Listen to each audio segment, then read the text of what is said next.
So our next speaker is exactly Varun Gauri. He is a senior economist at the research group DEC at the bank. So Varun, please.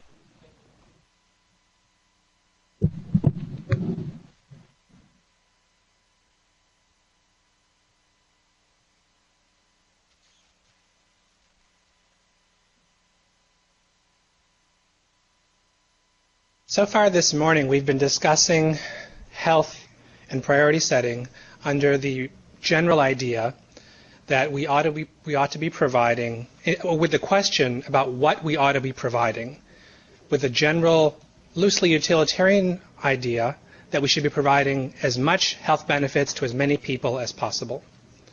But another key question in health sector provision is not just what we provide, but who we provide it to.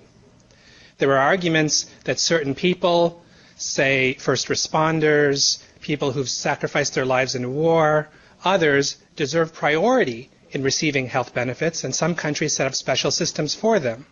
There are also reasonable arguments that people who are poor or excluded and who otherwise suffer in society ought to be given priority.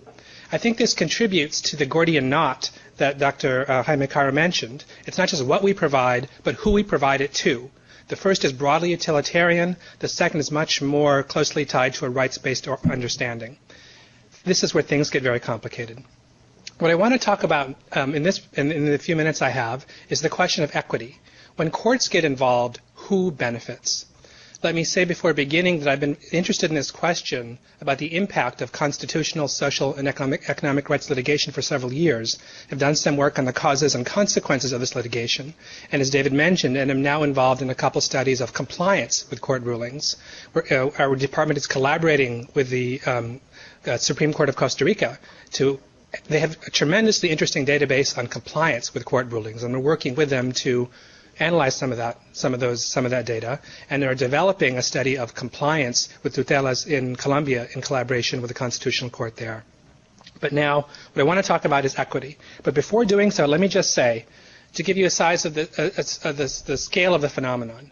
As we know, there are a large number of cases in Costa Rica and in Brazil. Estimates suggest that there are at least 40,000 right to health cases per year. In Colombia, there are over 400,000 tutelas per year. About 100,000 to 140,000 are on health.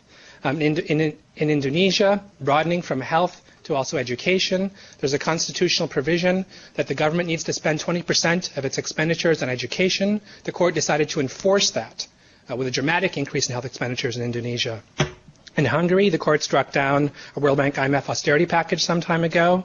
In Egypt, the administrative courts were quite active in developing a minimum wage, particularly for truckers, and this mobilization contributed to the mobilization in the Arab Spring.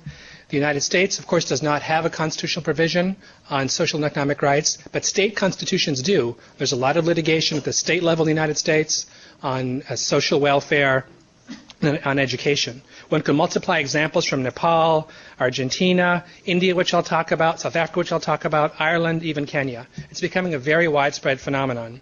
So much so that, and this is, if you don't like this slide, you can blame my good friend Keith Hansen, who sent this for me, that it's entered into the doctor-patient dialogue, where one doctor is saying to a patient, your infection may be antibiotic resistant, but let's see how it responds to intensive litigation.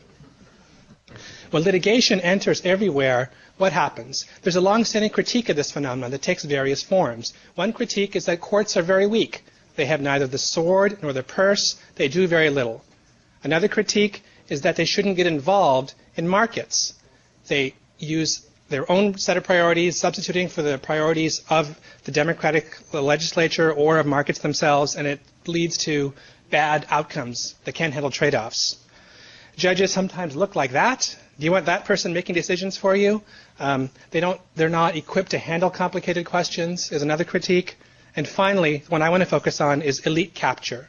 There's a view that courts are, when they make decisions, are likely to benefit those who are better off and not the poor, whom these rights are intended to benefit. Now, thinking about this elite capture question, one can think about the life cycle of public policy litigation. To get a case to get a ruling, what you've got to do is, first of all, get your case on the court's docket. You've got to walk through that door. There are obstacles to access that are particularly severe for the poor. Second, there's a judicial decision. The judicial decision depends on the outlook of the judges themselves, who in many countries are recruited from certain social classes, who come from the elites, who have certain kinds of affinities in their thinking. Third, the bureaucrats, the politicians, or private parties respond, and they have to implement what's going on. And now there's another roadblock, where in the response, there are opportunities to block the decision or to massage the rulings, the implementation of the rulings in a certain direction. And finally, there's follow-up. So at each stage of this life cycle of public policy litigation, there are reasons to think that the poor will not benefit. The academic literature backs this up. Now, what our argument is going to be the following. Although a priori we might think that the poor will not benefit from litigation, not all courts and judicial systems have the same pro-poor potential. There's variation among court systems around the world. The basic point is that the more that judicial decisions have broad applicability, the more likely you see pro-poor outcomes. And I'll say what broad applicability is in a minute. But basically, if you think about retail decisions and wholesale decisions, big structural decisions, wholesale versus retail, you're more likely to benefit the poor when it's a wholesale decision. And this kind of legal structure, which emphasizes wholesale decisions, turns out to be more important than getting in the door of the courts, than judicial attitudes, and even implementation capacity. So our argument is going to be that given a court decision, equity depends on the legal structure and whether the decision is made in a wholesale mode or in a retail mode. What does broad applicability look like? It can be abstract constitutional review. This is what takes place in Indonesia. In Costa Rica, there's a term, it's a control anterior de constitucionalidad, or something like that. It can also take the form in Colombia of this ruling of estado de cosas inconstitucional, which they say an entire system is somehow unconstitutional. The court made a major decision in T760 to move in this direction and declared that the whole system of healthcare financing ought to be restructured. In Brazil, it can take the form of the Ministerio Público, making what's called an inquérito administrativo, which begins an administrative inquiry against, say, the health secretariat to say, well, we need to figure out how you're setting priorities. It doesn't quite look right. So it can take the form of this abstract constitutional review. It can take the form of common law precedent. It can take the form of public interest litigation, which is the pattern in India, which people, NGOs, speak on behalf of others. And finally, it can take the form of regulation as a constitutional claim. Regulation is particularly important because if you think about social and economic rights litigation, there are really three kinds. There are three actors involved. For the bank staff, this might look familiar because it's taken from the WDR 2004 triangle. There are three actors in social policy provision. You have certain rulings which change the relationship between the state and recipients. These are provision. This is the I want more medication. Give me Avastin, this kind of case. There's a case that involves regulation, which is not just a claim for provision of something, but to change how the state oversees, regulates, supervises a certain area. And finally, there are cases involving the horizontal relationship between providers and service recipients. These at the bottom category are probably not as equity enhancing as the regulation cases, because to benefit from them, you have to be getting health care or education or the service to begin with. These are typically rights in health care, not rights to health care. Informed consent. You have to benefit from it. You have to be able to get to a doctor to benefit from that. So we try and analyze whether this sort of study works by looking at taking data on court cases and their impact in 5 different countries: Brazil, India, Indonesia, Nigeria, South Africa, health and education. So let me just get quickly, since time is short, I'll just go to some of the data. On Brazil, this column here is the percent underprivileged. And what we try to do, looking at the secondary literature, is look at the share of people who benefit from these decisions who are from the lowest 2 income quintiles. So you take all the beneficiaries, how many are from the lowest 2 income quintiles? So if this is 40% or above, it's pro-poor. We can go into details about how this calculation was made if you're interested. In Brazil, it turns out to be 36% of the beneficiaries of these health cases are from the lowest 2 income quintiles. So it's more or less the distribution that already exists out there. It's somewhat less pro-poor than the health system itself, which is has about a little bit over 40, I think 43 or 44% of beneficiaries who are from the lowest 2 income quintiles. Brazil's model is basically the retail model. Most cases involve going right to court and getting a particular medication. Now, this turns out to be not as bad for the poor as one might have thought for the following reason. As we heard earlier, there is a fair amount of dialogue between judges and the health sector officials, and it's often the case that the health sector officials actually want a ruling so that they can incorporate something into the public sector offering. So after hundreds or thousands of rulings on a certain medication, it's offered, put into the basic list. And once it's put into the basic list, it benefits not only those who have the money and resources to get into the door of the court, but anyone who goes to the SUS altogether. That's why you see this in Brazil. Let's compare that to South Africa. This is hard to see, but many of the South African cases involved AIDS. The most famous case involved the argument on the Department of the Treatment Action Campaign that a reluctant Mbeki administration provide nevirapine, which prevents vertical transmission of HIV. Most of the people who have this disease are poor in South Africa, and so, and so you have overall in health 76% of the beneficiaries in the lowest two-income quintiles.